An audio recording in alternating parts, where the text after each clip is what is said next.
Bonsoir Valentin. Bon, tu as clairement réussi à arracher un set, mais j'imagine que de ton côté, ce soir, c'est quand même la déception qui domine après avoir tellement accroché un aussi grand joueur. Ouais, honnêtement, c'était. Ouais, je sors du cours un peu. Ouais, un peu déçu de ma performance tout au premier au deuxième. Lui a très bien servi, comme je disais, mais j'ai pas réussi à capitaliser sur les moments où il fallait. J'ai fait pas mal de fautes directes, je trouvais.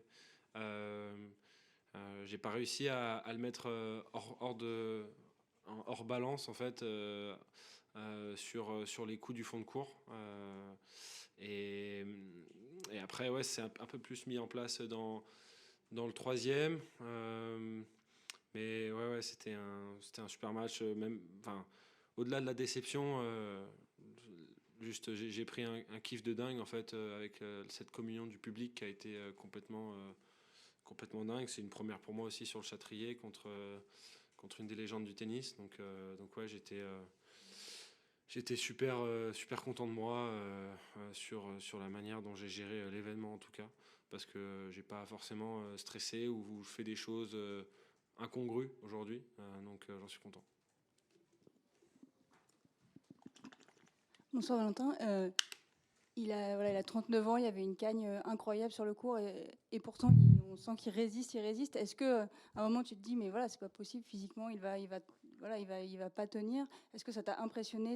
Enfin, on le connaît, mais est-ce qu'on se dit quand on est en face de lui que c'est quand même impressionnant de le voir résister, tenir comme ça aussi sur le plan physique? Euh, je savais que sur le plan physique, j'aurais bien aimé aller en 5e set, honnêtement, en 5-7, pour voir comment il aurait tenu. Je l'ai vu se plaindre un peu, s'étirer, machin, mais bon, c'est du Novak, hein, il fait ça en général pour essayer de voir comment l'adversaire réagit. Mais voilà, moi, ça m'a pas impacté. J'ai essayé de garder mon fil conducteur, surtout dans le troisième et dans le quatrième. Parce que voilà, c'est un joueur exceptionnel. Même s'il se plaint du dos, de douleurs physiques ou quoi, bah, il cavale et il va aller chercher tous les points. Donc ouais, c'était juste impressionnant sur les 2-3 premiers jeux.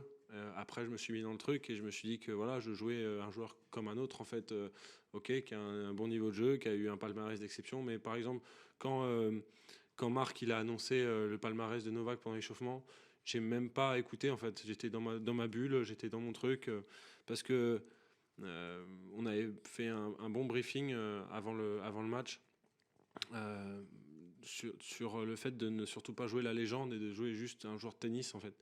Parce que si tu joues la légende, t'as perdu même avant de rentrer sur le court. Le but c'est de jouer la balle et pas la légende en fait. Donc ouais, c'était important pour moi de rester focus sur ce que je devais faire.